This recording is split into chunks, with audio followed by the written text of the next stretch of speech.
ربي جل الله ما في قلبي غير الله لا إله إلا الله محمد رسول الله আউযু বিল্লাহি মিনাশ শাইতানির রাজিম বিসমিল্লাহির রহমানির রহিম সালামুন আলাইকুম ওয়া রাহমাতুল্লাহি ওয়া বারাকাতুহু আল্লাহর রহমান রহিমের নামের সঙ্গে আপনাদের সকলের মঙ্গল কামনা করে আপনাদের প্রিয় অনুষ্ঠান মাসাইলে জিন্দেগি বাংলায় আমি রওশন আলী নাশাদ আপনাদের সকলকে স্বাগতম জানাই। আশা করি আপনারা সবাই ভালো আছেন। বিনা কোনো ভূমিকায় সরাসরি অনুষ্ঠান শুরু করতে চাই। আজকের অনুষ্ঠানে আমি সর্বপ্রথম আপনাদের পাঠানো অডিও মেসেজ বা ভয়েসমেল প্লে করব, তারপরে অনুষ্ঠানের শেষে আপনাদের পাঠানো টেক্সট মেসেজ পড়ার চেষ্টা করব। তো প্রিয় দর্শকবৃন্দ, আসুন যেমন আমরা সবাই অবগত যে আমাদের প্রশ্নের উত্তর কোরআন ও হাদিস ও আহলে বাইত আলাইহিমুস সালামের শিক্ষার আলোকে নেওয়ার জন্য বা দেওয়ার জন্য আমাদের মাঝখানে রয়েছেন আপনাদের আমাদের সকলের প্রিয় জনপ্রিয় এবং জ্ঞানী আলিমে দ্বীন জনাব মাওলানা শেখ সাবির রেজা সাহেব কিবলাকে স্বাগতম জানাই এবং সরাসরি অনুষ্ঠান শুরু করি। আসসালামু আলাইকুম ওয়া রাহমাতুল্লাহি ওয়া বারাকাতুহু। মাওলানা সাহেব। ওয়ালাইকুম আসসালাম ওয়া রাহমাতুল্লাহি ওয়া বারাকাতুহু। মাওলানা সাহেব, আশা করি আপনি সকলের দোয়ায় এবং আমাদের ভাই বোনের দোয়াও আপনি সুস্থ এবং ভালো আছেন। আলহামদুলিল্লাহ, শুকরিয়া রশন ভাই, আপনি কেমন আছেন? আলহামদুলিল্লাহ, আপনার দোয়া আছে এবং আল্লাহর মেহেরবানি আছে। আসুন আপনাদের প্রশ্ন উত্তর নেওয়ার জন্য আমি সর্বপ্রথম আজকে অনুষ্ঠানে অডিও মেসেজ প্লে করতে চাই। তো শুনি দেখি কোথা থেকে কে কি জানার ইচ্ছুক বা কার কি প্রশ্ন। মাসাইলে জিন্দেগি বাংলা। আউযু বিল্লাহি মিনাশ শাইতানির রাজিম বিসমিল্লাহির রহমানির রহিম। আসসালামু আলাইকুম ওয়া রাহমাতুল্লাহি ওয়া বারাকাতুহু। আমি মুর্শিদাবাদ থেকে সাবানা সুলতানা বলছি। প্রথমেই আপনাদের দুজনকেই সালাম ও অনেক শুভেচ্ছা রইল। মাসাইলে জিন্দেগি বাংলা এত সুন্দরভাবে পরিচালনা করার জন্য আপনাদের অসংখ্য ধন্যবাদ। আমি একটি আপনাদের এই অনুষ্ঠানে প্রশ্ন রাখতে চাই যে যদি নামাজের সময় আমরা হয়তো 2 রাকাত নফল নামাজ পড়ি, যদি কোনো ব্যক্তি অসুস্থ হয় তার জন্য আল্লাহর কাছে দোয়া প্রার্থনা করার জন্য 2 রাকাত নামাজ পড়ি যে সে যেন সুস্থ হয়ে যায়, কিন্তু পরে আল্লাহ আবার সুস্থ করে দেন। সেই রূপ আমি যদি কোনো মৃত ব্যক্তির নাম ধরে বা ধরুন আমার আব্বু নেই, মারা গেছে, তার জন্য যদি ভাবি যে সে ভালো আছে বা ভালো থাকবে বলে 2 রাকাত নামাজ যদি পড়ি, এরকম কি হবে? একটু আপনি বলে দেবেন প্লিজ, আমি তাহলে শান্তি পাবো।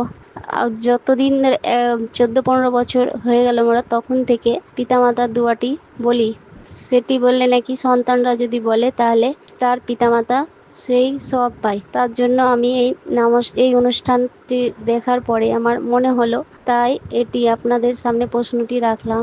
নামাজের 2 রাকাত নফল নামাজটি যদি পড়ি তাহলে আমি না মানে আমার আব্বু যদি নেকি পায়, তার জন্য কি এর উত্তরে বলবেন, জানাবেন। আসসালামু আলাইকুম ওয়া রাহমাতুল্লাহি ওয়া বারাকাতুহু।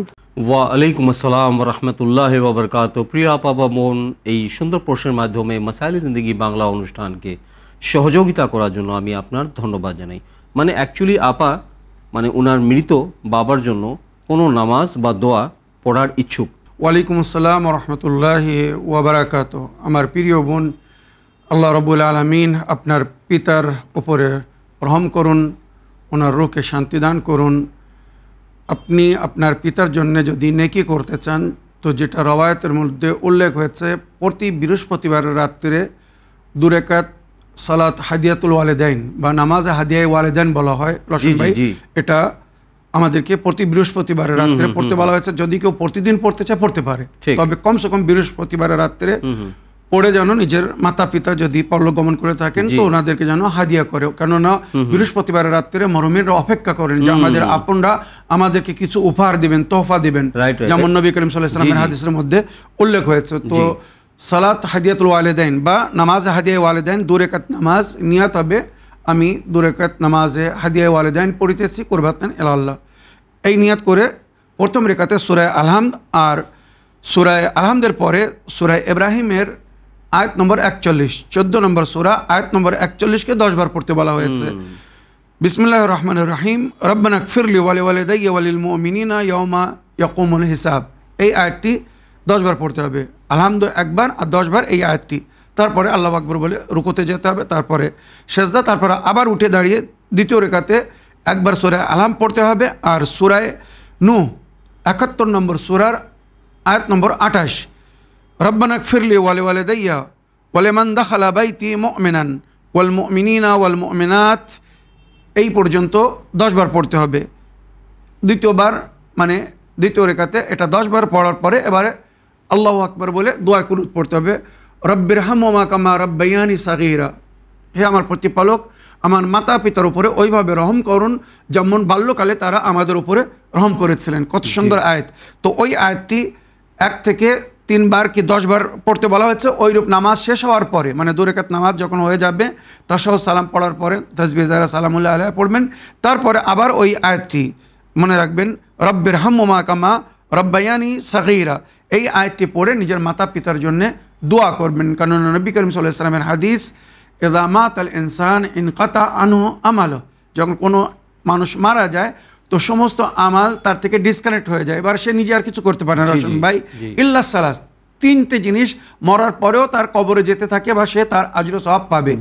এক সাদাকায়ে জারিয়া, সে যদি কোনো সাদাকায়ে জারিয়া করে থাকে, কোনো মসজিদ বানিয়ে গিয়ে থাকে, এতিমখানা, কোনো পানির ব্যবস্থা করে থাকে, তো যত মানুষ ওখান থেকে পানি পান করবে বা মসজিদে নামাজ পড়বে তার সওয়াব ওর খাতায় যেতে থাকবে। তো সাদাকাতুন জারিয়া দিস আমালুন সালিহ ইক্তাদেবে, কোনো ভালো কাজ করতো সেটাকে তারপরে অন্যরা ফলো করছে, সে কিন্তু নেক পথ দেখিয়ে গেছে, তো ওই পথে যত লোক চলবে তার সব ওই ব্যক্তি পাবে। তৃতীয় ওয়ালাদুন সালেহ ইয়াদুলা, বিশেষ করে যেটা আমি এখন বলতে চাই, নেক সন্তান মাতা পিতার জন্য যেন দোয়া করে, এটা মরার পরেও মাতা পিতার খাতায় যেতে থাকবে। তো আপনি যদি নামাজ পড়ে নিজের মাতা পিতার রূহকে হাদিয়া করেন, ওনারা তার সুন্দর সওয়াব পাবেন। আর এটাই কোরআন বলছে ওয়াস্তাইনু বিস-সাবরি ওয়াস-সালাত, আল্লাহর কাছে সাহায্য চাও নামাজ এবং ধৈর্যের মাধ্যমে বা নামাজ এবং রোজার মাধ্যমে। তো নামাজের মাধ্যমে যদি কারোর আপনারা মদত করতে চান অবশ্যই করতে পারবেন। মানে যার জন্য নামাজ পড়বেন, যে নামাজ বিশেষ নামাজটি বললাম সালাত হাদিয়াতুল ওয়ালিদাইন, যদি এটা এই বিশেষ পদ্ধতিতে নাও পড়তে পারেন, 2 রাকাত নামাজ, সকালে নামাজের মতো 2 রাকাত নামাজ পড়ুন আর বলুন, হে আমার প্রতিপালক আমার এই নামাজের যা সওয়াব হবে আপনার নিকটে আপনার নজরে এটা আমার পিতার রূহকে দান করুন, আমার পিতার রূহকে আমি হাদিয়া করলাম। ওয়াবআস সওয়াবাহা ইলা কবরে ওয়ালিদি, এইভাবে আরবিতে আমরা বলি যে এই নামাজের সওয়াব আমার পিতার কবরে পৌঁছে দিন বা তার রূহকে দান করুন। তো ইনশাআল্লাহ সওয়াব পাবেন। আর উনি তার পরিবর্তে পরকালে মানে আলমে বারজাকের যে প্রয়োজন সেটা আল্লাহর তরফ থেকে ওনাকে দেওয়া হবে বা পুরো করা হবে। যদি নামাজ না পড়তে পারেন তো কমসে কম প্রতিদিন, আমি সবসময় আমার বন্ধুদেরকে পরিচিত লোকদেরকে বলতে থাকি, যখনই আমরা পানাহার করতে বসি তো মনে পড়ে যে আমার বাবা আমার সঙ্গে বসতেন, মা আমার সঙ্গে বসতেন। তো যদি ওনারা পল্ল গমন করে থাকেন তো খাওয়ার আগে আপনি পানাহার শুরু করার আগে সূরা ফাতিহা পড়ে ওনাদের নামে বকশে দিন। তো যে পানাহার আপনি খাচ্ছেন ওখান থেকে সুন্দর একটা পানাহার আপনার মাতা পিতার রূহকে আল্লাহ দান করবেন, আলেমে বারজাকে ওনাদের প্রয়োজনকে পুরো করবেন। মা বাবা যদি মরহুমিন হয়ে গেছেন কিন্তু মা বাবা এখন জীবিত আছেন, তাও কি সওয়াবটা যায়? ইয়েস, অবশ্যই অবশ্যই। এমনকি রওয়ায়াতে উল্লেখ আছে এই যে সালাত হাদিয়াতুল ওয়ালিদাইন, কেউ যদি এটা নামাজ প্রতি বৃহস্পতিবারে পড়ে নিজের মাতা পিতার জন্য জমা করতে চায় যে আল্লাহ এর যা সওয়াব হবে আমার মাতা পিতা যখন মারা যাবেন ওনাদের রূহকে যেন দান করা হয়, এটাও পড়তে পারে বা যে কোনো সময় 2 রাকাত নামাজ পড়ে ওনাদের নামে করা যায়। তবে বেশিরভাগ অধিকাংশ মরহুমিনদের জন্যই বলা হয়। তার মানে আমরা যে ফরজ নামাজে যে পড়ি, কুনুতে যে আমরা দোয়াটা পড়ি, এই কুনুতে যে দোয়াটা পড়ি, এই দোয়াটাও কি আমাদের জীবিত মা বাবা? ইয়েস অবশ্যই। ওই জন্য ইমাম নবীরা বলেছেন মানে প্রতি নামাজের কুনুতে, মানে ফরজ নামাজ হোক আর নফল নামাজ হোক, রব্বিরহামহুমা কামা রাব্বায়ানি সাগীরা, আল্লাহ আমার মাতা পিতার উপরে ওইভাবে রহম করুন যেমন বাল্যকালে তারা আমার উপরে রহম করেছিল। এইভাবে নিজের মাতা পিতার জন্য আল্লাহর কাছে রহমের কামনা করা, মানে রহম চাওয়া, মাগফিরাত তলব করা, বা রব্বানা ইগফিরলি ওয়া লিওয়ালিদাইয়া ওয়া লিল মুমিনিনা ইয়াওমা ইয়াকুমুল হিসাব, আল্লাহ আমাকে এবং আমার মাতা পিতাকে বা সমস্ত মুমিন ও মুমিনাতদেরকে আল্লাহ ক্ষমা করে দেবেন হিসাব কিতাবের দিনে। তো এইগুলো আমাদেরকে বারবার পড়তে বলা হয়েছে, কোরআনের আয়াতের মধ্যে কিন্তু উল্লেখ হয়েছে। এগুলো কোরআনের আয়াত থেকে আমরা নামাজে দোয়া কুনুতে এগুলো বলে থাকি। জি জি জি। অনেক এক্সেপশনাল কেসে দেখা যায় মা বাবার মধ্যে ঝগড়া লাগার পরে, ডিভোর্স হওয়ার পরে বা অন্য কোনো কারণে ওরা সন্তানকে ত্যায্য করে দেয়, এই সন্তানের আর একজন লালন পালন করে। এই ক্ষেত্রে এই দোয়া যে করা হয় দোয়া কুনুতে, এই দোয়াটা কাকে যাবে? আসল মা বাপকে, না যারা লালন পালন করছে সেই মা বাবাকে যাবে?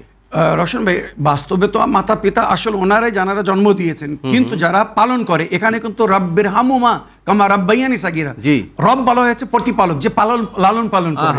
ওই জন্যে কোরআন বলছে জি, জি। রাব্বির হামহুমা কামা রাব্বায়ানি সাগীরা, আল্লাহ তাদের উপরে ওইভাবে রহম করুন যেমন তারা আমাকে লালন পালন করেছে বাল্যকালে। এখান থেকে আরো একটা জিনিস আমরা বুঝতে পারি বা জানতে পারি যে যে লালন পালন করবে সে কিন্তু সওয়াব পাবে বা আল্লাহ তার উপরে রহম করবে। কোরআনে নিজে বলছে তো জানাবে আবু তালিব মোহাম্মদ নবী করিম সাল্লাল্লাহু আলাইহি সাল্লামকে উনি পালন করেছিলেন, ঠিক, ঠিক। তাহলে কি উনি রহমের পাত্র হবেন না? আল্লাহ ওনার উপর রহম করবেন না? নবী করিম রাহমাতুল আলামিন নবীর সাদকায় কি জি, আল্লাহ জি। ওনার উপর রহম করবেন না? এটা কিন্তু নিশ্চয়ই, খুব নিশ্চয়ই। সুন্দর জিনিস। দর্শকবৃন্দ, আসুন আরেকটি অডিও মেসেজ বা ভয়েসমেল শুনি, দেখি কার কি প্রশ্ন। সালামুন আলাইকুম, মাসাইলে জিন্দেগি বাংলা, সাব্বির ভাইজান, রশন ভাইজান দুইজনকে আমার হাজারো লাখো কোটি দরুদ ও সালাম। আশা করি আপনারা ভালো আছেন, সুস্থ আছেন। ভালো থাকুন, সুস্থ থাকুন। আল্লাহ রাব্বুল আলামিন আপনাদের সুস্থ রাখুক, ভালো রাখুক, এই দোয়া করি ভাইজান। ভাইজান, আমার একটা প্রশ্ন হলো যে আমাদের জাফরি ফেরকার মাযহাবের লোকেরা কখনো এদের কাছে প্রশ্ন করেনি যে তাদের মাযহাবের লোকেদের কোরআনে কোথায় আসছে, কি বিষান্তর, কোন আয়াতে? আমাদের কাছে বারে বারে প্রশ্ন করা হয় শিয়া মাযহাবের লোকের এই কোরআনে কোথায় আসছে। আপনি অনেকবার প্রশ্নের উত্তর দিয়েছেন, সবুত দিয়েছেন, আয়াত পড়ে শুনাইছেন, তারপরেও মাইনি তাদের শান্তি নাই। তারপরেও তারা জিজ্ঞেস করে আমরা হোসেন আলাইহিস সালামকে আমরা মেরেছি। কখনো আমরা সেইটা যদি করতাম তাহলে মেরে আমরাই যদি মারতাম তাহলে আমরা কেন কাঁদবো? ওরা কখনো দেখছে এই মার্কেটে এত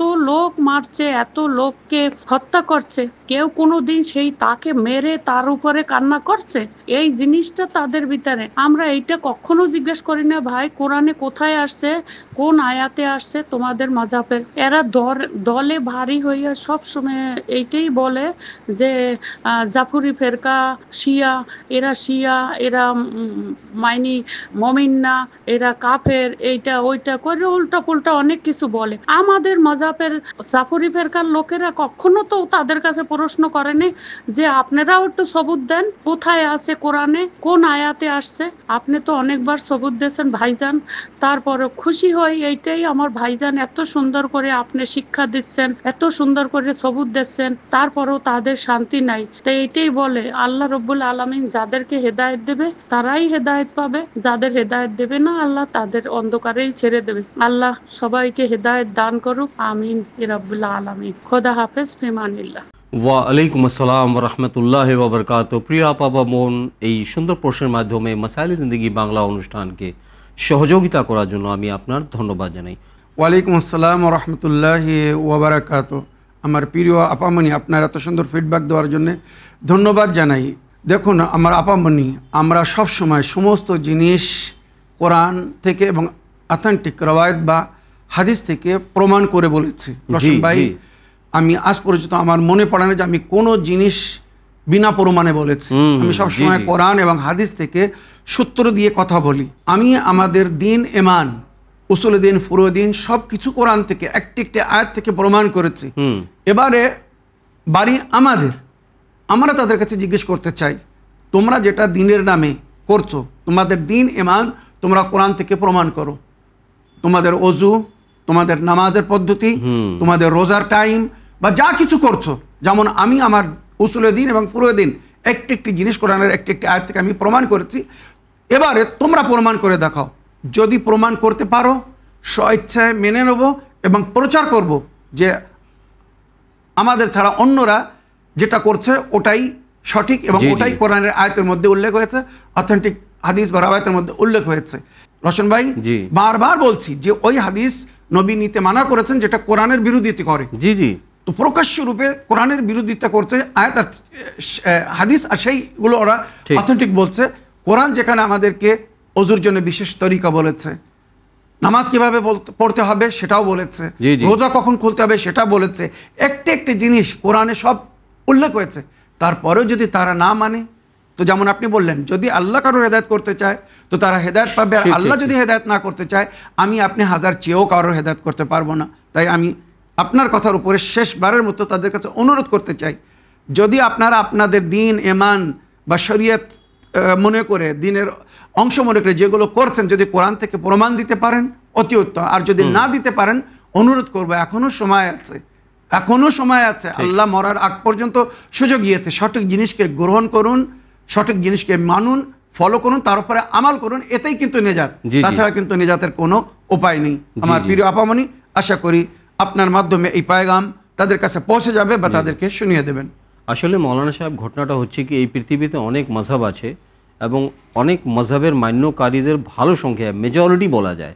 তো মানে কি এই ধরনের থিঙ্কিংটা বা এই ধরনের বিহেভিয়ারটা এথনিক মাইনরিটি বা মাইনরিটির সঙ্গে এই জন্য হয়েছে যে মানে জিসকি লাঠি উসকি ভ্যাস, মেজরিটি মাস্ট বি গ্রান্টেড।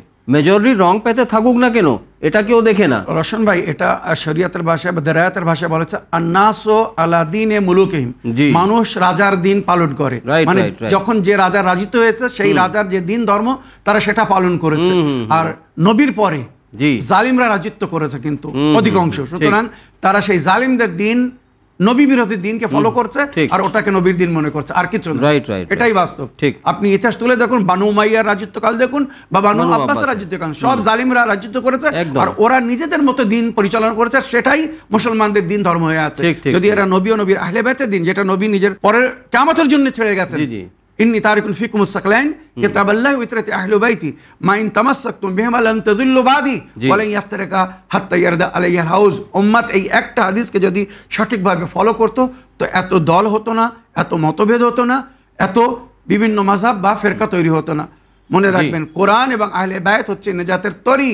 নবীর হাদিস, মাসালু আহলু বাইতি কামাসালে সাফিনাতে নূহ, মান রাকিবাহা নাজা ওয়া মান তাকাল্লাফা আনহা ফাগারিকা ওয়া হাওয়া। আমার আহলে বাইতের উদাহরণ নূহ নবীর তরির মতো, যে এই তরিতে সওয়ার হবে সেই নেজাত পাবে, আর এই তরিকে যদি কেউ ছেড়ে দেয় বা এই তরিতে সওয়ার না হয়, সে নূহ নবীর ছেলের মতো ডুবে যাবে। কোরআন শরীফের মধ্যে অনেক আয়াতে পাওয়া যায় যে majority is on the wrong path. 100-এরও বেশি আয়াতের মধ্যে উল্লেখ হয়েছে আকসারহুমুল জাহিলুন, আকসারহুমুল কাফিরুন, যেখানে কোরআন বলছে অধিকরা কুফর ইখতিয়ার করেছিল, অধিকরা শিরকের মধ্যে ছিল, অধিকরা জালিম ছিল, অধিকরা মুশরিক ছিল, অধিকরা অত্যাচার করছিল, অধিকরা জ্ঞানহীন ছিল, অধিকরা হক বিরোধী ছিল।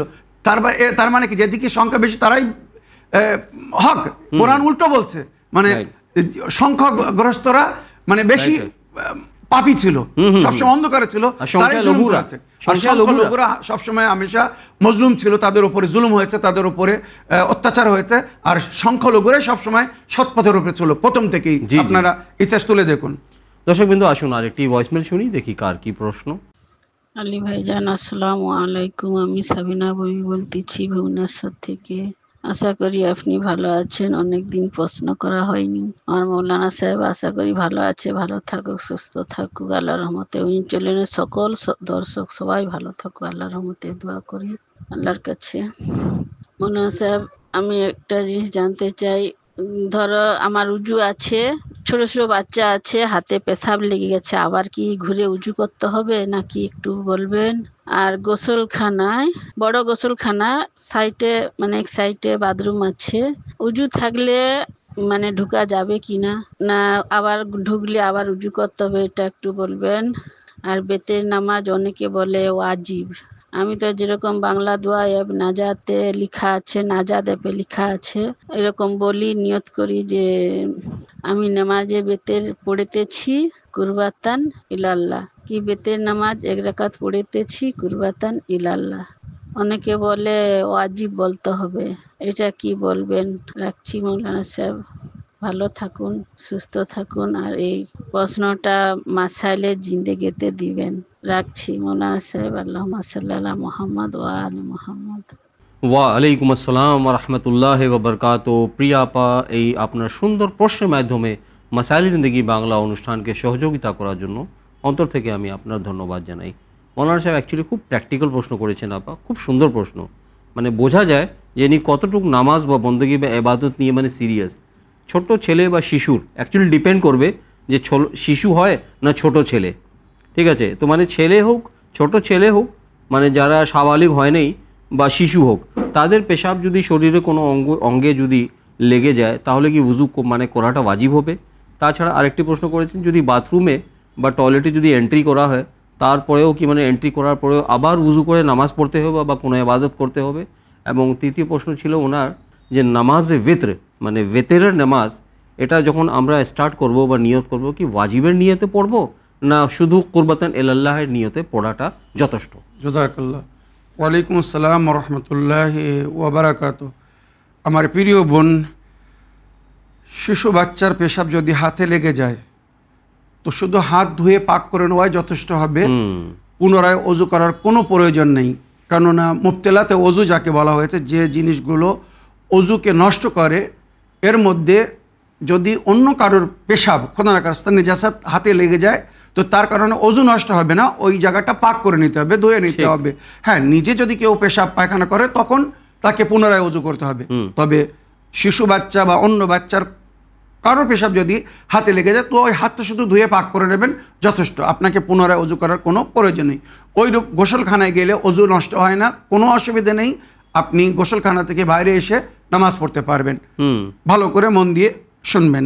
আর আপনার তৃতীয় প্রশ্ন ছিল যে বেতের নামাজ যখন আমরা নিয়ত করব তো আমরা ওয়াজিব বলবো না কুরবাতুন ইলাল্লাহ বলবো। তো বেতের নামাজই নফল নামাজ, সুন্নত নামাজ। তো সুন্নত নামাজের নিয়ত ওয়াজিব কি করে হতে পারে? অশন ভাই, ঠিক ঠিক, এটা কোনো ফরজ নামাজ না, বেতের নামাজ নফল নামাজ, ওয়াশফা ওয়াল ওয়াতর নফল নামাজ। তো নফল নামাজের নিয়ত নফল হিসাবে হবে, সুন্নত হিসাবে হবে। খুব বেশি সুন্নত কুরবাতুন ইলাল্লাহ বলতে পারেন। তবে সমস্ত ইবাদতে শুধু কুরবাতুন ইলাল্লাহ বলাই যথেষ্ট, যেটা আপনি বলেছেন, সুন্দরভাবে নিয়ত করেছেন, ওটাই যথেষ্ট, ওটাই অথেন্টিক। ছোট ছেলে বা শিশু যখন বড় হয়, যখন অন্ন গ্রহণ করে, মানে খাদ্য পান করে, তখন মানে ওর পেশাবটা নজিস হয়ে যায়।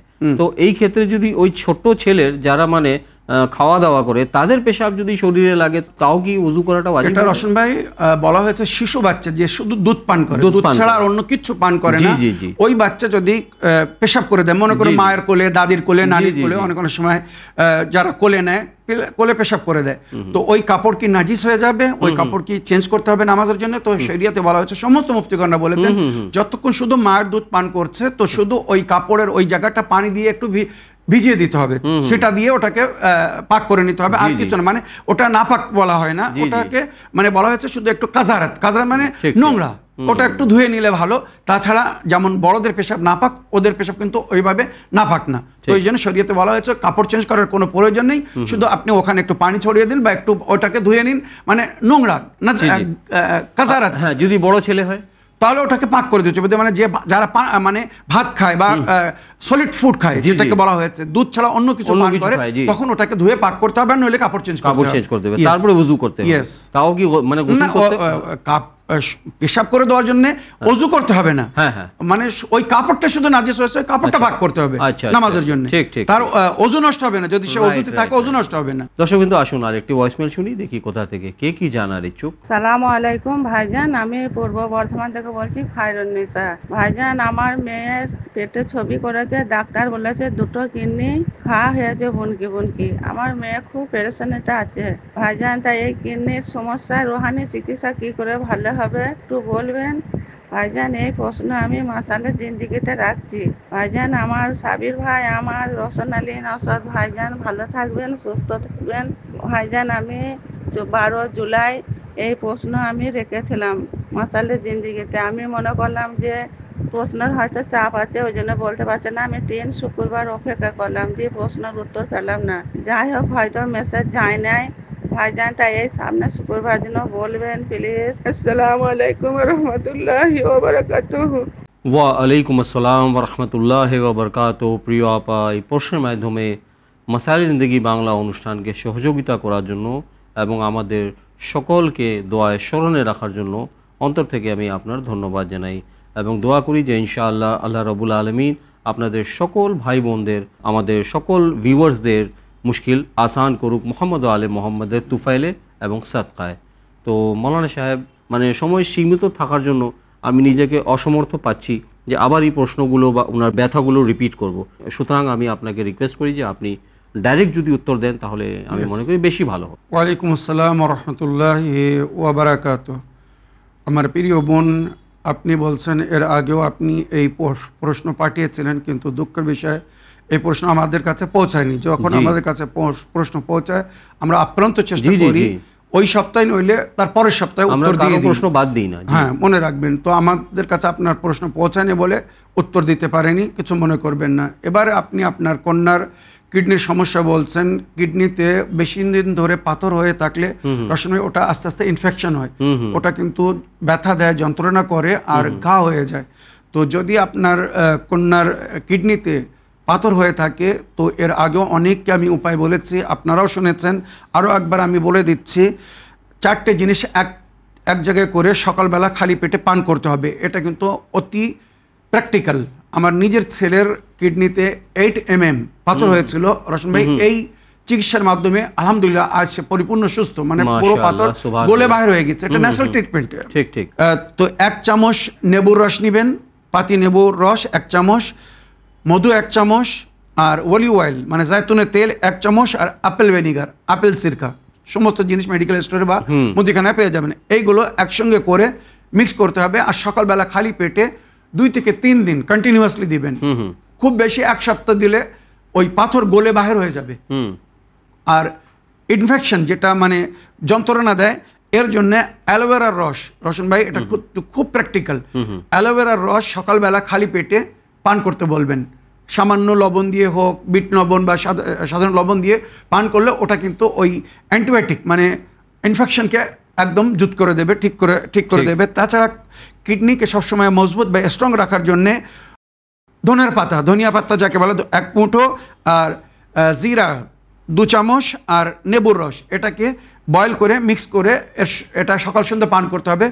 অটোমেটিক কিডনি পরিষ্কার হতে থাকবে। আর কিডনিতে যদি ইনফেকশন হয়ে থাকে তো ওটাও আস্তে আস্তে সারতে থাকবে। তো আমার প্রিয় বোন, আপনার কন্যাকে এটা ব্যবহার করতে বলুন, আর ওনাকে বলবেন যখনই পানি পান করবে সূরা আল-হাকুমুত তাকাসুর 21 বার, আর সূরা বাকারার আয়াত নম্বর 74, সূরা বাকারা আয়াত নম্বর 74 আর সূরা আল-হাকুমুত তাকাসুর 21 বার পড়ে পানিতে দম করে ওই পানিটা সারাদিন পান করবে। মনে করুন 1 জগ পানিতে, 1 বড় বোতল কি 1 কলসি পানিতে ওটা পড়ে রেখে দেবে, সারাদিন ওই পানি পান করবে। তো ওই পানি ওষুধের কাজ করবে। ওই পানি যখন কিডনিতে যাবে, আমরা যা তরল পদার্থ পান করি বা ব্যবহার করি, আপনি জানেন, সবাই জানে, ওটা কিডনির মাধ্যমে প্রসেস হয়, মানে ফিল্টারিং হয়। তো এই কোরআনের আয়াত বা এই দোয়া পড়া পানি যদি পান করা হয় তো ইনশাআল্লাহ খুব শীঘ্র কিডনির ওই সমস্ত সমস্যা থেকে উনি মুক্তি পাবেন বা সুস্থ হয়ে যাবেন। তাছাড়া আপনার মেয়েকে বলুন নিজের বাড়িতে চারিদিকে হিরজে আবুদজানা লাগিয়ে দিতে। অনেক সময় জিনরা পরেশান করে আমাদেরকে, চারিদিকে হিরজে আবুদজানা লাগিয়ে দিতে, নিজের বালিশের নিচে হিরজে আবুদজানা রাখতে, আর দোয়ায় তাজ পরিধান করতে। দোয়ায় তাজ কাছে থাকলে কোনো কিছুর আসার হবে না। তাছাড়া অনেকবার বলেছি নজরে বাদ কাটানোর জন্যে, জাদু টোনা টোটকা কাটানোর জন্য যে সমস্ত উপায়গুলো বলেছি, দোয়া পড়তে বলেছি, নিজের কাছে রাখতে বলেছি, মাওলা আলী বলেছেন, ওগুলো বারবারও আপনারা শুনেছেন, ওইগুলো কাছে রাখতে বলেন। ইনশাআল্লাহ আশা করি যদি কেউ কোনো প্রকারের ক্ষতি করতে চায়, ক্ষতি করতে পারবে না, আর জিন্ন ইনসের সমস্ত আঘাত বা আসার থেকে ইনশাআল্লাহ মুক্তি পাবে। প্রিয় দর্শকবৃন্দ, আসুন আরেকটি ভয়েসমেল শুনি, দেখি কার কি প্রশ্ন বা কোথা থেকে কে কি জানার ইচ্ছুক। সালামুন আলাইকুম মাসাইলে জিন্দেগি, প্রিয় সাবির ভাইজান এবং রশন ভাই, আশা করি আপনারা দুজনে ভালো আছেন। ভালো থাকুন, সুস্থ থাকুন, এই দোয়া করি। রশন ভাই, আপনাকে অসংখ্য ধন্যবাদ, কারণ আপনি আমার ভুলটা ধরিয়ে দিয়েছেন। আমি এই কারণেই বলতাম যে মাসাইলে জিন্দেগি দুটো আছে, তাই আমার প্রশ্ন, যেমন মা ফাতেমাতুজ জাহরা সালামুল্লাহ আলাইহার তসবিহ আছে, সেই রকম কি মওলা আলী আলাইহিস সালামেরও তসবিহ আছে? যদি থেকে থাকে তাহলে সেটা কি, তার ফজিলত কি, এবং এর পড়ার উত্তম সময় কোনটি? খুদা হাফিজ, ফিয়ামানিল্লাহ। ওয়া আলাইকুম আসসালাম ওয়া রাহমাতুল্লাহি ওয়া বারাকাতুহু। প্রিয় বোন, এই প্রশ্নের মাধ্যমে মাসাইলে জিন্দেগি বাংলা অনুষ্ঠানকে সহযোগিতা করার জন্য এবং সদায় সর্বদায় আমাদের উভয়কে দোয়ায় স্মরণে রাখার জন্য আমি আপনার ধন্যবাদ জানাই। ওয়ালাইকুম আসসালাম ওয়া রাহমাতুল্লাহি ওয়া বারাকাতুহু। আমার প্রিয় বোন, যেমন জনাবে জাহরা সালামুল্লাহ আলাইহার তসবিহ আমরা পড়ি, যাকে তসবিহ ফাতেমা জাহরা বলা হয়, প্রতি ফরজ বা নফল নামাজের পরে পড়তে বলা হয়েছে, যার সওয়াব 1000 রাকাত নফল নামাজের সমতুল্য বলা হয়েছে। 34 বার আল্লাহু আকবার, 33 বার আলহামদুলিল্লাহ, 33 বার সুবহানাল্লাহ। কিন্তু মাওলা আলী আলাইহিস সালামের নামের এমন কোনো তসবির জিকির হয়নি। হ্যাঁ, মাওলা আলী আলাইহিস সালাম আমাদেরকে অনেক বিরদ বা জিকির পড়তে বলেছেন, যার উল্লেখ বিভিন্ন দোয়ার বইয়ের মধ্যে, অ্যাপের মধ্যে দোয়া আছে। মাওলা আলী আলাইহিস সালাম এই জিকির পড়তে বলেছেন, এই জিকির পড়তে বলে সকাল সন্ধ্যা এই দোয়া পড়তে বলেছেন, সেটা একটা ভিন্ন জিনিস, কিন্তু ওটাকে তসবিহ বলা হয় না। হ্যাঁ, মাওলা আলী আলাইহিস সালাম যে সমস্ত জিকির বা দোয়া পড়তে বলেছেন আমাদেরকে, সকালের নামাজের মানে দোয়াতে দোয়া আছে, বা যেমন আমরা সবসময় বলে থাকি, ইলাহি কাফা বি ইজ্জা আন আকুনু লাকা আবদা ওয়া কাফা বি ফখরা আন তাকুনা লি রাব্বা আনতা কামা উহিব্বু ফাজআলনি কামা তুহিব্বু। হে আমার প্রতিপালক, আমার সম্মানের জন্য যথেষ্ট, আমি আপনার বান্দা, এলাহি কাফা বিইজ্জা আন আকুনু লাকা আবদা, আমি আপনার বান্দা, আপনার গোলাম, জি জি, আর আমার ফখর মুবাহাত করার জন্য যথেষ্ট যে আপনার মতো জাত আমার প্রতিপালক, আমার রব। সুবহানাল্লাহ। আপনি তমন যেমন আমি চাই। ওহো, মাওলা কত বড় কথা বলছেন এখানে, ভেবে দেখুন। আপনাকে, আমরা আল্লাহকে বলছি, হে আমার প্রতিপালক, আপনাকে আমি তমন পেয়েছি, বা আপনি তমন যেমন আমি চাই, এবারে আপনি আমাকে তমন বানিয়ে দিন যেমন আপনি চান। তো যদি আল্লাহ আমাদেরকে ভালো করে দেন, নিজের মনোনীত করে দেন, তো আমাদের জীবন স্বর্গ হয়ে যাবে, সুন্দর হয়ে যাবে। গহরাই আছে মাওলানা। জি অবশ্যই। তো এই ধরনের অনেক বিরদ আছে, অনেক বিরদ আছে যেগুলো আমরা পড়ে থাকি। তো আমার প্রিয় বোন, যদি ওই সমস্ত বিরদ বা জিকির বা দোয়া, যেগুলো বিভিন্ন দোয়ার অ্যাপের মধ্যে দোয়া আছে, যদি আপনারা দেখে পড়তে চান তো পড়তে পারেন। তবে বিশেষ এমন তসবি, মানে যেটা জানাবে জাহরার নামে বিখ্যাত বা মশহুর, আল্লাহু আকবার, আলহামদুলিল্লাহ বা সুবহানাল্লাহ, এমন মাওলা আলী আলাইহিস সালামের নামের কোনো তসবির জিকির আমি কোথাও রওয়ায়াতের মধ্যে বা হাদিসের মধ্যে দেখিনি। মৌলানা সাহেব, আরেকটি কথা, পঞ্জতনে পাককে তো আলাদা করাটা অসম্ভব। না না, এরা তো এক অপরের মানে এক বলা যায়। হ্যাঁ, এছাড়া একটা জিনিস বলতে পারি, স্বয়ং মাওলা আলীর নাম, যেমন আমি বলি সকালের নামাজের পরে 92 বার নবীর নামের জপ করতে বলা হয়েছে। এটা কিন্তু খুব প্র্যাকটিক্যাল। আসলে ভাই, জীবনে অনেক উন্নতি হয়, সম্মান পায় মানুষ, মানে প্রভাবিত হয়ে যায়। সকালে নামাজের পরে 92 বার ইয়া মোহাম্মদ, ইয়া মোহাম্মদ, আগে তাসবিহ জাহরা পড়বেন, তারপরে 92 বার ইয়া মোহাম্মদ, যেটা মোহাম্মদ নামের সংখ্যা। জোহরের নামাজের পরে 110 বার ইয়া আলিও, ইয়া আলিও, ইয়া আলী। আসরের নামাজের পরে 135 বার ইয়া ফাতেমা, ইয়া ফাতেমা, ইয়া ফাতেমা। মাগরিব নামাজের পরে 118 বার ইয়া হাসান, ইয়া হাসান, ইয়া হাসান। আর এশা নামাজের পরে 128 বার ইয়া হোসেন, ইয়া হুসাইন, ইয়া হুসাইন পড়তে বলা হয়েছে। এই যে পঞ্জতনে পাকের নামের আমরা বিরত করছি, জপ করছি, মনে রাখবেন সমস্ত নবীরা, রসন ভাই যেটা রাওয়ায়াত, সমস্ত হযরত আদম থেকে নিয়ে খাতমুল মুরসালিন পর্যন্ত সমস্ত নবীরা এই নামের জপ করেই সম্মানিত স্থান পেয়েছেন, উচ্চ স্থান পেয়েছেন। এর অনেক ফজিলতের আগে আমি বয়ান করেছি। তো যদি এই পঞ্জতন পাকের নামের জপ করতে দেন, সেটা একটা ভিন্ন জিনিস, আলাদা, তার জন্য অনেক আজর সওয়াব পাবেন, অনেক সম্মান পাবেন। তবে তাসবিহ জাহরার মতো কোনো বিশেষ তাসবিহ মাওলা আলী নামে বিখ্যাত না, এটাই আমরা জানি বা এটাই আমরা মানি। তো দর্শকবৃন্দ, আসুন আরেকটি অডিও মেসেজ শুনি, দেখি কোথা থেকে কে কি জানার ইচ্ছুক। আসসালামু আলাইকুম, মাসাইলে জিন্দেগি, শেখ সাব্বির রেজা ভাইজান, রওশন ভাইজান, দুইজনকেই আমার দরুদ ও সালাম। আশা করি আপনারা ভালো আছেন, সুস্থ আছেন। ভালো থাকুন, সুস্থ থাকুন। আল্লাহ রাব্বুল আলামিন আপনাদেরকে ভালো রাখুক, সুস্থ রাখুক। আমার প্রিয় ভাইজান, আমার একটি প্রশ্ন হলো যে আল্লাহ রাব্বুল আলামিন এক হাদিস আমি অনেক জনার কাছে শুনেছি বা শুনতে আছি, আল্লাহ রব্বুল আলামিন নাকি জান্নাতে সমস্ত মমিন মমিনাতদের दीदार कराएंगे, जो আল্লাহ রব্বুল আলামিন दीदार कराएंगे। আপনি তো অনেক এপিসোডেও আমাদের প্রশ্নের উত্তর দিচ্ছেন যে আল্লাহকে কখনো কেউ দেখেনি আর দেখতে পাবেও না। তা ভাইজান, এই হাদিসটি কতটা সত্য, এই ব্যাপারে যদি বলতেন তাহলে উপকৃত হতাম। ভাইজান, আপনার চাই উত্তম উত্তর আর জবাব, আর এই হাদিস ও কোরআন থেকে আপনি যেভাবে উত্তর দেন, যেভাবে আমাদের শিক্ষা দেন, যত প্রশ্ন করেছি এত সুন্দর করে উত্তর পেয়েছি, আল্লাহর লাখ লাখ কোটি কোটি শুকরিয়া করি আর শুকর গুজার করি আল্লাহর বান্দার, যে আমাদের এই এত সুন্দর শিক্ষা দিছে, যে আমাদের শেখ সাব্বির রেজা ভাইজান। আপনার যত প্রশংসা ও তারিফ করব অতই কম। আর রওশন ভাইজান এত সুন্দর আমাদের ভুল ত্রুটিকে সেইটা সুন্দর করে আবার তুলে ধরে। রওশন ভাইজানকেও আমার হাজারো সালাম ও শুকরিয়া। খোদা হাফেজ, ফিমানিল্লাহ। ওয়ালাইকুম আসসালাম রহমতুল্লাহ ওবরকাত। প্রিয় আপা, প্রায় আমাদের উভয় অনুষ্ঠানকে আপনার প্রশ্নের মাধ্যমে সহযোগিতা করার জন্য এবং সদায় আমাদের উভয়কে দোয়ায় স্মরণে রাখার জন্য আমি আপনার অন্তর থেকে ধন্যবাদ জানাই। অ্যাকচুয়ালি আপার যে প্রশ্ন, দেখতে হবে যে কোরআন কি বলছে। তো যদি কোরআনে আমাদের প্রশ্নের উত্তর ডাইরেক্ট কোরআনে পাওয়া যায়, তাহলে হাদিসে তো মনে হয় না প্রয়োজন হয়। যদি কোরআনে আয়াতে আমরা না পাই যে কোনো প্রশ্নের উত্তর, তখন আমরা হাদিসের দিকে যাব। হাদিসের দিকে যাওয়ার আগে দেখব যে হাদিসটি অথেন্টিক নাকি, রাবীদের হিস্ট্রি কি। জি, তো আপা তো অ্যাকচুয়ালি নিজে উত্তর দিয়ে দিয়েছেন। জাযাকাল্লাহ। কোরআন নিজে বলছে লান তারানি, আল্লাহ নিজে কোরআনে বলেছেন লান তারানি, হারগিজ হারগিজ আমাকে তোমরা দেখতে পাবে না। তো যদি আল্লাহকে দেখা যায় বা কেউ যদি দেখতে পায়, তার মানে আল্লাহর কথা মিথ্যা হয়ে যাবে। জি, জি। আসলে কোরআনে আল্লাহ স্বয়ং নিজে বলছেন জি। লাম তারানি তারানি। ওয়া হুয়া ইউদরিকুল আবসার ওয়ালা ইউদরিকুল আবসার। আল্লাহ সকলকে দেখছেন, কিন্তু আল্লাহকে দেখার ক্ষমতা কারণ নেই। জি, জি। রশন ভাই, আল্লাহ নূরুস সামাওয়াতি ওয়াল আরজ, ঠিক। আল্লাহ নূর। আপনাকে যদি বলি আপনি সূর্যের দিকে তাকান, আর আল্লাহ যদি বলে আমি সূর্যের মধ্যে আছি, আপনি কি দেখতে পাবেন? আমরা তো সাধারণ সুরজকে দেখতে পারবো দেখতে না। পাই না। জাযাকাল্লাহ। জানাবে মুসা নবী, ওনার কওমের দাবি ছিল আমরা আল্লাহকে মানবো দেখে। সুতরাং জানাবে মুসা নবী 40 জন নিজের কওমের বিশেষ ব্যক্তিদেরকে নিয়ে তুর পাহাড়ে গিয়েছিলেন। জি, জি। আর ওখানে আল্লাহ জানাবে মুসা নবীকে ওই করে বলেছিলেন এদেরকে বলো এই গাছের দিকে তাকিয়ে থাকতে, তুমিও এই গাছের দিকে তাকাও, এই গাছে আমার নূর চমকাবে। যদি এর পরে তারা দেখতে পায় তো আমাকে দেখতে পাবে।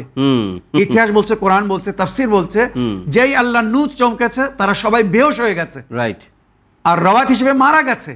আর জানাবে মুসা নবী বেহুশ হয়ে গিয়েছিলেন। জি, জি। জাগার পরে উনি বললেন হে আমার প্রতিপালক, আমার কওমের দাবিতে আমি এসেছিলাম, আমাকে ক্ষমা করে দেবেন। আপনি নিজেই বলেছেন আপনাকে কেউ দেখতে পাবে না, তো কেউ দেখতে পাবে না, না ইহকালে না পরকালে। হ্যাঁ, আল্লাহর আওয়াজ শুনতে পাওয়া যাবে, যেটা উনি বিচার করবেন, সিদ্ধান্ত হবে, এটা আপনারা শুনতে পাবেন নিঃসন্দেহে। যেমন মুসা নবী বা ওনার কওমের লোকেরা আল্লাহর আওয়াজ শুনেছিল, গাছ থেকে যে আওয়াজ আসছিল, এটার আওয়াজটা পাওয়া যায়, বা কোরআনের আয়াতের মধ্যে বা জিকির হয়েছে যে আল্লাহর আওয়াজ হয়তো শুনতে পাবেন, কিন্তু আল্লাহকে দেখার ক্ষমতা কারণ নেই। আল্লাহ নূরকে কেউ কিন্তু দেখতে পাবে না, নূরকে কোনোদিন দেখা না। আল্লাহ আমাদের মতো যদি জিসিম রাখতো, শরীর রাখতো, তাহলে আমরা হয়তো দেখতে পাতাম। সাফাতে সালবিয়া, সাফাতে সুবুতিয়া, জাযাকাল্লাহ। সাধারণ মানে আমরা যখন দিনিয়াত পড়ি তখনই বোঝা যায় আল্লাহর মধ্যে কি কি জিনিস পাওয়া যায় আর কি কি জিনিস পাওয়া যায় না। তার মধ্যে আল্লাহ জিসিম রাখেন, আল্লাহর কোনো শরীর নেই, সেজন্য আল্লাহকে কেউ দেখতে পাবে না। হ্যাঁ, আল্লাহ যদি আমাদের মতো শরীর রাখতো, কোনো একটি মানে জিসিম রাখতো, তাহলে হয়তো সেটা দেখা যেত। তো আমার প্রিয় আপামনি, কোরআনে আল্লাহ নিজে বলছে লান তারানি। লান মানে কখন ব্যবহার হয়? কখনো না, কখনো না, আমাকে কখনো কেউ দেখতে পাবে না। আমাদের নিজের নবী, প্রিয় নবী মুহাম্মদ মুস্তাফা সাল্লাল্লাহু আলাইহি ওয়াসাল্লাম নিজের জীবনে কখনো দাবি করেননি যে আমি আল্লাহকে দেখেছি। দর্শক বিন্দু, আসুন আরেকটি ভয়েসমেল শুনি, দেখি কার কি প্রশ্ন। আসসালামু আলাইকুম, আমি আসাম থেকে বলছি, ফরিদা খাতুন। মাওলানা সাহেব, আমি মাসাইল জিন্দেগিতে শুনতে চাই। আমার একটি প্রশ্ন, আমার কিছু বেমার আছে, বেমার আমার যখন মাসিক হয়, মাসিকের সময় প্রচুর ব্লাড আসে, হসপিটালে ট্রিটমেন্ট করলাম, 1 বছর থেকে আমার এই প্রবলেম। আপনি বলে দিবেন আমার কোরআন শরীফের আমল, কি আমল করলে আমি সুস্থতা লাভ করব? আমি মাসাইল জিন্দেগিতে শুনতে চাই। আমার মোবাইল নেই, আমি অন্য একজনের মোবাইলে থেকে আমি মেসেজ করলাম। যদি আমার ভুল হয় ক্ষমা করবেন। আসসালামু আলাইকুম। আমার প্রিয় বোন, ঋতুপাত শুরু হওয়ার আগে আপনি প্রতিদিন রাতের বেলা 1 গ্লাস গরম জলে, গরম পানিতে 2 চামচ মেথির দানা আর 2 চামচ কলঞ্জির দানা, উভয় জিনিসকে ভিজিয়ে দিবেন, আর সকালবেলা খালি পেটে ওটা পান করবেন। 1 সপ্তাহকে 10 দিন করলে আপনি আপনার ওই প্রবলেমের সলিউশন পেয়ে যাবেন। আশা করি পিরিয়ড নিয়মিত হবে আর ওই অসুবিধা থেকে আপনি মুক্তি পাবেন। আর তার সঙ্গে সঙ্গে আরও একটা কথা বলতে চাই, ওই পিরিয়ডের দিনে আপনি গরম খাদ্য কম খাবেন, ঠান্ডা খাদ্য বেশি ব্যবহার করবেন, শাক সবজি, দই ইত্যাদি ব্যবহার করবেন। ইনশাআল্লাহ আপনার পিরিয়ড নর্মাল হয়ে যাবে, স্বাভাবিক হয়ে যাবে, আর আশা রাখি অধিক যে ব্লিডিং হচ্ছে ওর থেকে আপনি মুক্তি পাবেন। এরপরেও যদি ঠিক না হয় তো আপনি পুনরায় প্রশ্ন রাখবেন, আমি আরও অনেক উপায় বলে দেবো। আর যখনই পানি পান করবেন, সূরা আলাম পড়ে ফু দিয়ে, বা সূরা কাউসার, ইন্না আতাইনা কাল কাউসার, এই সূরা পড়ে ফু দিয়ে পানি পান করবেন। 7 বার এই সূরা পড়ে ফু দিয়ে পানি পান করবেন। ওই পানি ওষুধের কাজ করবে, আর আপনি আপনার সমস্যার সমাধান পেয়ে যাবেন। দর্শকবৃন্দ, সময় হচ্ছে অনুষ্ঠানের শেষ অডিও মেসেজ বা ভয়েসমেল প্লে করার। মাসাইলে জিন্দেগি বাংলা। আসসালামু আলাইকুম ওয়া রাহমাতুল্লাহি ওয়া বারাকাতুহু। আমি মুর্শিদাবাদ থেকে সাওয়ানা সুলতানা বলছি। আমি একটি ঘরবন্দি মেয়ে, সবসময় ঘরবন্দি হয়ে থাকতে হয় যেহেতু মারাত্মক অসুখের জন্য। আমি আর 5 জনের মতো সুস্থ ছিলাম, কিন্তু এখন অসুস্থ 2019 থেকে খুব অসুস্থ, যেহেতু চোখের প্রবলেম দেখা দিয়েছে। একটাই আমার কাছে দাবি, আপনি কোরআন থেকে কোনো যদি জিকির হয়ে থাকে এই চোখের রেটিনার সমস্যার কোনো দোয়া, তাহলে আপনি প্লিজ দয়া করে আপনার কাছে হাত জোর করে বলছি, আপনি আমাকে প্লিজ বলে দেবেন। এতে অনেক দর্শকের লাভ হবে, অনেকজনের এর অসুখে ভুগছে। আমার চোখের সমস্যাটা হয়তো বেড়ে গেছে অনেকটাই, কিন্তু অনেকের অনেক ঝাপসা হয়নি, কিন্তু তাদেরও অসুবিধা হচ্ছে। এই রূপ মেয়েদের ক্ষেত্রে ও ছেলেদের ক্ষেত্রে যদি আলাদা আলাদা যদি জিকির করা থাকে কোরআনে, তাহলে আপনি প্লিজ বলে দেবেন। আপনার কাছে দুঃখ শেয়ার করার জন্য আমি শান্তি পেলাম একটু। এই বলে আমি আমার কষ্টের কথা এখানেই শেষ করছি। আসসালামু আলাইকুম ওয়া রাহমাতুল্লাহি ওয়া বারাকাতুহু। ওয়ালাইকুম আসসালাম রহমতুল্লাহ ওবরকাত। প্রিয় আপা, আমাদের উভয়কে দোয়ায় স্মরণে রাখার জন্য এবং সুন্দর ফিডব্যাক দেওয়ার জন্য এবং আপনার এই প্রশ্নের মাধ্যমে মাসাইলে জিন্দেগি বাংলা অনুষ্ঠানকে সহযোগিতা করার জন্য আমি আপনার ধন্যবাদ জানাই। অ্যাকচুয়ালি উনি খুব মানে ব্যথিত, দুঃখিত Yes. বলা যায়। তো আমি আবার বলতে চাই, মৌলানা সাহেব যে সময় সীমিত থাকার জন্য এত বড় যে উনি ওনার বেদনা বা দুঃখ প্রকাশ করেছেন, সেটাকে আবার রিপিট করা করা যায় না। আমার পক্ষ থেকে সম্ভব হবে না। সুতরাং আমি আপনাকে অনুরোধ করব যে আপনি সরাসরি যদি উত্তর দেন তাহলে আমাদের জন্য ভালো হবে। ওয়ালাইকুম আসসালাম রহমতুল্লাহি ওয়াবারাকাত। আমার প্রিয় বোন, সর্বপ্রথম আমি রোশন ভাইয়ের মতো আপনাকে ধন্যবাদ জানাই। আপনি একটি ক্রিটিক্যাল সমস্যার মধ্যে আছেন, জি জি নিজে কষ্টের মধ্যে আছেন, তারপরেও আপনি আমাদের অনুষ্ঠানকে নিয়মিত ফলো করছেন, জি আমাদের কথাগুলো শুনছেন, আবার সেগুলো অন্যদেরকেও বলছেন। এটা কিন্তু সত্যি গর্বের কারণ, আর অনেক ধন্যবাদ জানাই। আল্লাহর কাছে দোয়া করব, আল্লাহ অতি দ্রুত আপনাকে পরিপূর্ণ সুস্থতা দান করুন। ইলাহি আমিন। এবারে আমি আপনাকে বলতে চাই, আল্লাহ নিজে কোরআনে বলেছেন, লা তাকনাতু মির রাহমাতিল্লাহ, আল্লাহর রহমত থেকে নিরাশ হবেন না। আল্লাহ কখন কাকে কিভাবে সুস্থ করে দেবে আমরা কেউ জানি না। সুতরাং উপায় হিসেবে বলছি, সূরা ইউসুফ আয়াত নম্বর 96, জানাবে ইয়াকুব ইউসুফ নবীর ফেরাকে হুম কেঁদে কেঁদে ওনার চোখ সাদা হয়ে গিয়েছিল। জি জি জনাবি ইউসুফ নবী নিজের জামা পাঠিয়েছিলেন আর বলেছিলেন, এটা আমার পিতার চেহারার উপরে লাগিয়ে দাও, আল্লাহ ওনার দৃষ্টিকে ফিরে দেবেন। আর বাস্তবে সেটাই হয়েছিল। তার জিকির এই আয়াতের মধ্যে হয়েছে, সূরা ইউসুফ আয়াত নম্বর 96, ফারতাদ্দা বাসিরান। সঙ্গে সঙ্গে জনাবি ইয়াকুব নবী নিজের দৃষ্টি ফিরে পেয়েছিলেন। তো আপনিও ওই আয়াতটি পড়ে নিজের চোখের ওপরে আঙুল রেখে, আমি যেভাবে হাত রাখছি এইভাবে আপনি নিজের চোখের ওপরে আঙুল রাখবেন, এই যে 5 আঙুল এইভাবে রাখবেন। আর সূরা ইউসুফের আয়াত নম্বর 96টা এইভাবে 7 বার পড়বেন। ইনশাআল্লাহ আশা করি খুব শীঘ্র আপনি আপনার দৃষ্টি ফিরে পাবেন। তাছাড়া জানাবে জাহরা সালামুল্লাহ আলাইহাকে ওসিলা করে বা পঞ্চমদিনের পাককে ওসিলা করে যে দোয়াটি পড়তে বলা হয়েছে, এটা খুব বাস্তব, প্র্যাকটিক্যাল। অনেক সময় রোশন ভাই আমরা বসে থাকি, যখন উঠে দাঁড়াই চোখ মুখ অন্ধকার হয়ে আসে। জি জি তো হয়। এটা আমি অনেকবার নিজের এক্সপিরিয়েন্স বা তাজুরবা করে দেখেছি। আপনি চোখের ওপরে এইভাবে আঙুল রাখবেন, আল্লাহুম্মা ইয়া রাব্বাল কাবা ওয়া বানিহা ইজআলিন নূরা ফি বাসারি বিহাক্কি ফাতেমা ওয়া আবিহা ওয়া বালিহা ওয়া বানিহা। এইভাবে 5টি আঙুল 2 চোখের ওপরে রাখবেন। আল্লাহুম্মা ইয়া রাব্বাল কাবা ওয়া বানিহা উরদুদুন নাযারা ফি বাসারি বিহাক্কি ফাতেমা ওয়া আবিহা ওয়া বালিহা ওয়া বানিহা আল্লাহুম্মা সাল্লি আলা মুহাম্মদ ওয়া আলি মুহাম্মদ। এইভাবে 3 বার বলবেন, অটোমেটিক সঙ্গে সঙ্গে দেখবেন দৃষ্টির মধ্যে পার্থক্য পেয়ে যাবেন। চোখের সামনে উজালা হয়ে যাবে, নূর বৃদ্ধি হয়ে যাবে। এটা সকাল সন্ধ্যা যখনই দৃষ্টিতে অসুবিধা মনে হবে, সঙ্গে সঙ্গে চোখের উপরে আঙুল রেখে এই দোয়াটি পড়বেন। এর মধ্যে বড় ফজিলত, বড় বরকত আছে। তাছাড়া সকালের নামাজের তাকিবাতে একটি দোয়া আছে, আল্লাহুম্মা ইজআলিন নূরা ফি বাসারি ওয়াল বাসীরাতা ফি দীনি ওয়াল ইয়াকিনা ফি কলবি। এইভাবে দোয়া আছে, আল্লাহুম্মা ইজআলিন নূরা ফি বাসারি ওয়াল বাসীরাতা ফি দীনি ওয়াল ইয়াকিনা ফি কলবি। এই দোয়াটি নিজের চোখের উপরে আঙুল রেখে পড়বেন। ইনশাআল্লাহ আশা করি আস্তে আস্তে 40 দিন এটা করে দেখুন।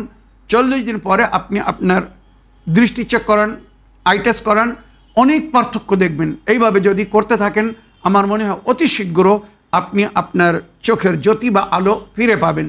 আল্লাহ রব্বুল আলামিন নিজের কালামের মধ্যে প্রভাব রেখেছেন, ওয়ামিনাল কোরআনে মা হুয়া শিফাউন ওয়া রাহমা। আল্লাহ কোরআনের মধ্যে শেফা রেখেছেন, আল্লাহর রহমত রেখেছেন।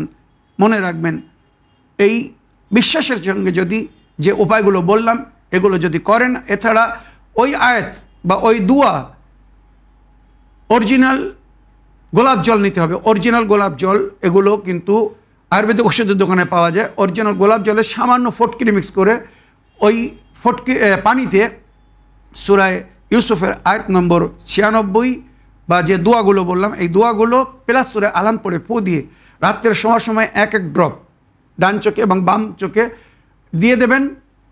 আস্তে আস্তে আপনার চোখের যে যদি কোনো প্রকারের পয়জন হয়ে থাকে সেটা কেটে যাবে আর চোখ পরিষ্কার হয়ে যাবে। তবুও মেডিকেল সায়েন্স এখন অনেক উন্নতি করেছে, বিভিন্ন প্রকারের ইনজেকশনের মাধ্যমে আইসাইটকে ইমপ্রুভ করা হচ্ছে। এগুলো যদি আপনারা করতে পারেন ইনশাল্লাহ আশা করি আপনি ঠিক হয়ে যাবেন। আর শেষ উপায় যেটা তিব্বে নববীতে বলা হয়েছে, খাঁটি মধু, বিশেষ করে নিমের মধু, যদি নিম গাছে যেগুলো মৌচাক হয়, নিমের মধু যদি কোথাও খুঁজে পান তো সকাল সন্ধ্যা এক ফোঁটা মধু, মানে অরিজিনাল মধু, মিক্সড মধু, বাজারের মধু কিন্তু দেবেন না, অরিজিনাল মধু মৌচাক থেকে নিজেরা ভেঙে বা কারোর দ্বারা যদি আনিয়ে নিতে পারেন, অরিজিনাল খাঁটি মধু যদি এক ড্রপ করে মানে এক ফোঁটা করে 2 চোখে দেওয়া হয় তো আমার মনে হয় 7 দিনের মধ্যে আপনার চোখ পরিষ্কার হয়ে যাবে এবং আপনি পুনরায় নিজের চোখের আলো ফিরে পেতে পারেন। এটা আল্লাহর উপরে নির্ভর করে, আমরা শুধু বলতে পারি উপায়, বাকি আল্লাহুম্মা জাল শিফা এইভাবে যে দোয়াগুলো ওয়ারিদ হয়েছে, ইয়ামান ইসমহু দাওয়া ওয়া যিকরুহু শিফা ইশফিনি ফি মিন কুল্লি দা, যার নাম এবং জিকির ওষুধের কাজ করে, শেফা দান করে, আল্লাহ আমাকে শেফা দান করুন। এইভাবে এই উপায় ব্যবহার করুন, আশা করি খুব শীঘ্র আপনি দৃষ্টি ফিরে পাবেন। আল্লাহর কাছে দোয়া করব আপনি পুনরায় আবার নিজের দৃষ্টি ফিরে পান এবং স্বাভাবিক জীবন এবং পারিবারিক জীবন যেটার আপনি আশা করছেন আপনি যেন সেইভাবে জীবনযাপন করতে পারেন। দর্শকবৃন্দ, আসুন সময় হচ্ছে আপনাদের পাঠানো টেক্সট মেসেজ পড়ার। তো দেখি কোথা থেকে কে কি জানার ইচ্ছুক বা কার কি প্রশ্ন। আসসালামু আলাইকুম, মাসাইল জিন্দেগি বাংলা, জনাব মৌলানা সাবির রেজা সাহেব এবং জনাব রোশন আলী নাশাদ সাহেব, আমি নদিয়া জেলা থেকে সুরজ শেখ বলছি। মৌলানা সাহেব, আমার প্রশ্ন হলো ইসলামে খিদমতে খালাকের উপর কতটা গুরুত্ব দেওয়া হয়েছে আপনি একটু বলবেন, এবং এই খিদমতে খালাকের ফজিলত সম্পর্কে আপনি একটু বলবেন। ওয়া আলাইকুম আসসালাম ওয়া রাহমাতুল্লাহি ওয়া বারাকাতুহু। সুরজ ভাই, দোয়ায় স্মরণে রাখার জন্য এবং সদায় সর্বদায় উভয় অনুষ্ঠানকে আপনার প্রশ্নের মাধ্যমে সহযোগিতা করার জন্য অন্তর থেকে আমি আপনার ধন্যবাদ জানাই। আমাদের নিয়মিত দর্শক সুরজ শেখ ভাইয়ের প্রশ্ন যে খিদমতে খালকের ফজিলত কি কি? জাযাকাল্লাহ। ওয়ালাইকুম আসসালাম ওয়া রাহমাতুল্লাহি ওয়া বারাকাতুহু। আমার প্রিয় ভাই সুরজ শেখ সাহেব, আমি শুধু 2টি হাদিসের মাধ্যমে আপনার প্রশ্নের উত্তর দিতে চাই। প্রথম হাদিস হচ্ছে নবী করিম সাল্লাল্লাহু আলাইহি ওয়াসাল্লাম বলেছেন, আল্লাহ ইয়াকুনু ফি আউনি আবদিহ মা দামাল আবদু ফি আউনি খালকিহ। আল্লাহ নিজের বান্দার ততক্ষণ পর্যন্ত মদত করে যতক্ষণ আল্লাহর বান্দা তার বান্দাদের খেয়াল রাখে। তো এখানে একটা প্রকাশ্য রূপে নবী বলছেন, যদি তোমরা আল্লাহর মদত পেতে চাও তো আল্লাহর বান্দাদের খেয়াল করো। সুবহানাল্লাহ, এত সুন্দর হাদিস বলা হয়েছে। এছাড়া এবার যে হাদিসটি, বিস্তারিত হাদিস আমি শোনাতে যাচ্ছি, আমার মনে আমার মুসলমান ভাইদের কোনো এমন হাদিসের বই নেই যার মধ্যে এর জিকির হয়নি, সমস্ত হাদিসের বইয়ের মধ্যে। এবার শুনুন, আহাব্বুন নাস ইলাল্লাহি আনফাহুম লিন্নাস, আল্লাহর নিকটে সবচেয়ে প্রিয় বান্দা কে? তো হাদিস বলছে আনফাহুম লিন্নাস, ওই বান্দা আল্লাহর নিকটে সবচেয়ে প্রিয় যে তার বান্দাদের জন্য বা আল্লাহর বান্দাদের জন্য বেশি লাভদায়ক। আচ্ছা, যে যত লাভদায়ক হবে সে তত আল্লাহর প্রিয় বান্দা হবে। কত বড় কথা।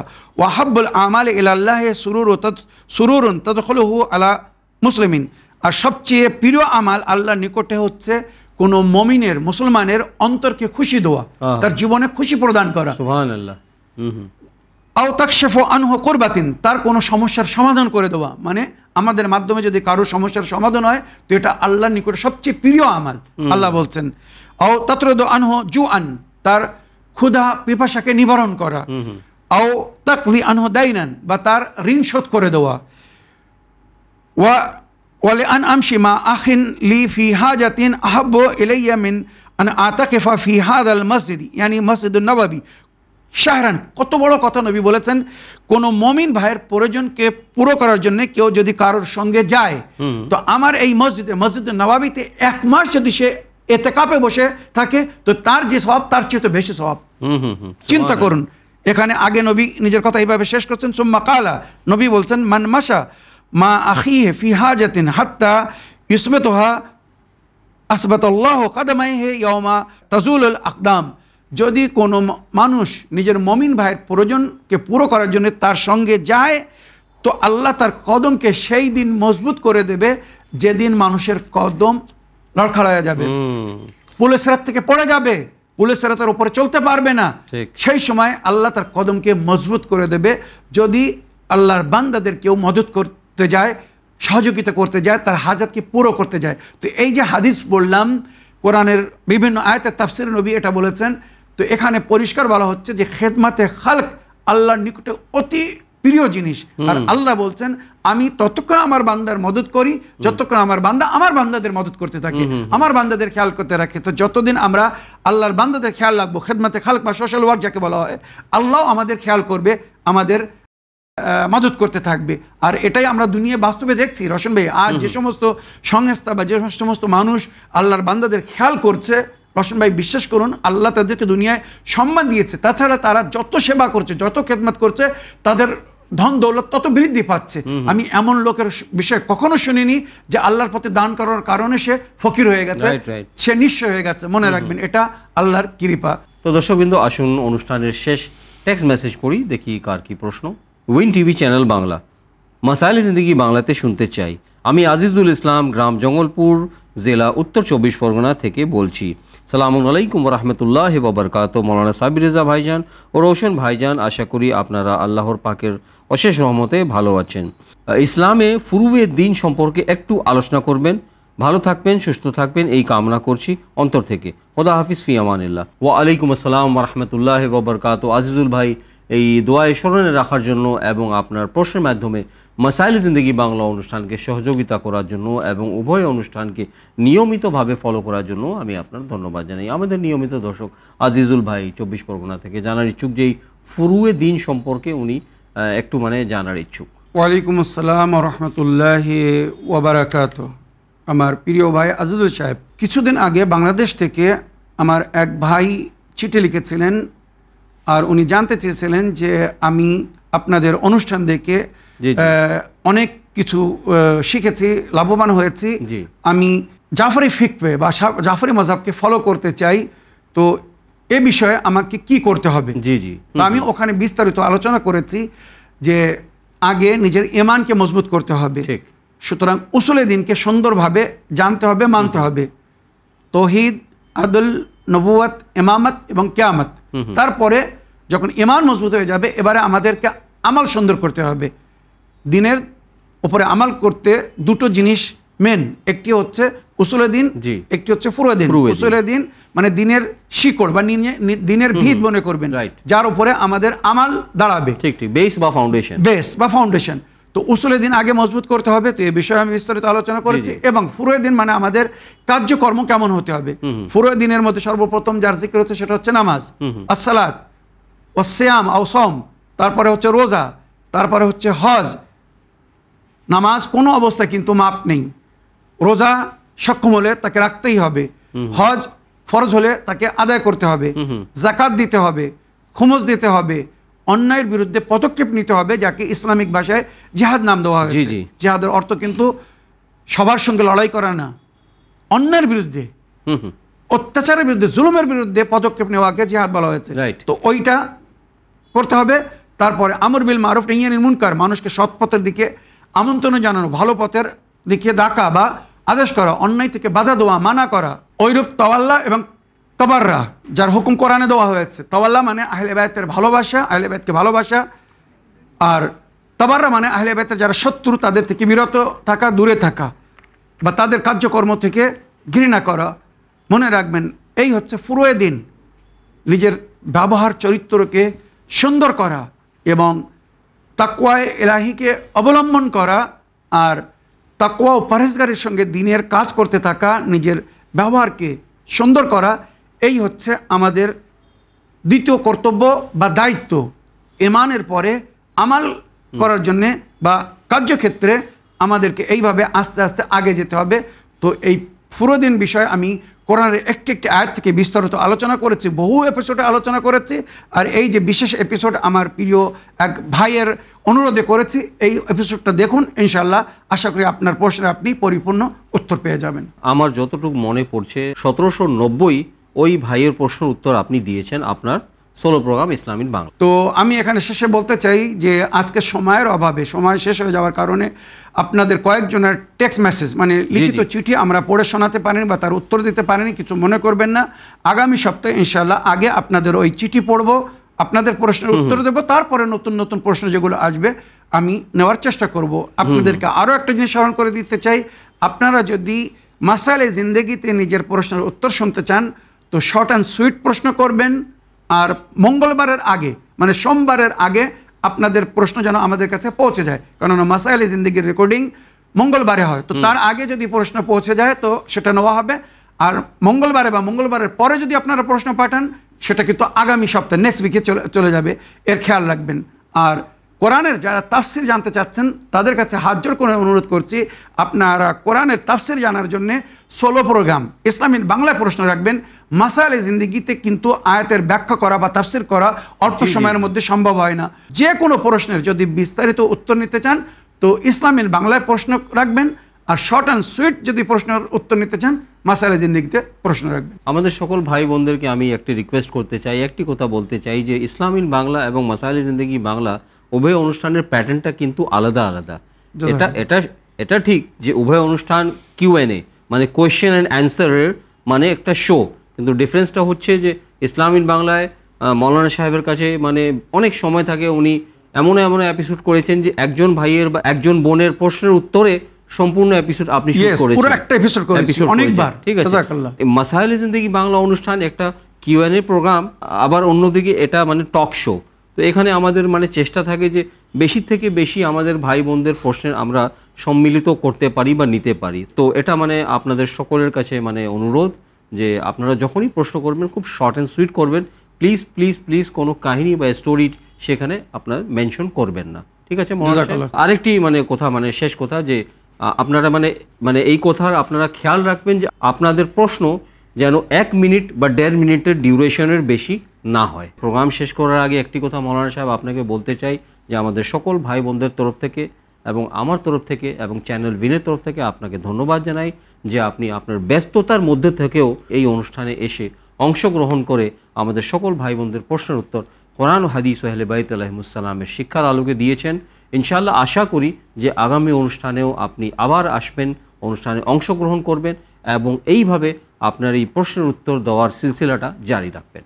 অবশ্যই রওশন ভাই, ইনশাআল্লাহ আমাদেরকে নেক হায়াত ও হেদায়েত দান করুন। যেভাবে আল্লাহ তৌফিক দান করেছেন, এতদিন ধরে খেদমত করছি আমরা দুই ভাই মিলে যেন এইভাবে আগে এই খেদমতকে জারি রাখতে পারি। আর এই খেদমতকে জারি রাখার জন্যে আপনাদের সহযোগিতার প্রয়োজন আছে, আর সেটা হচ্ছে আপনাদের প্রশ্ন, ফিডব্যাক বা আপনাদের মতামতের মাধ্যমে নিয়মিত বা ধারাবাহিক যেমন আপনারা সাহায্য করছেন এইভাবে আমাদের সহযোগিতা করতে থাকবেন। আপনাদেরকে অসংখ্য ধন্যবাদ জানাই। তো আশা করি ইনশাআল্লাহ আগামী অনুষ্ঠানে নতুন নতুন প্রশ্ন নিয়ে, নতুন নতুন মাসলা মাসাইল নিয়ে আপনাদের সকলের সঙ্গে আবার সাক্ষাৎ হবে।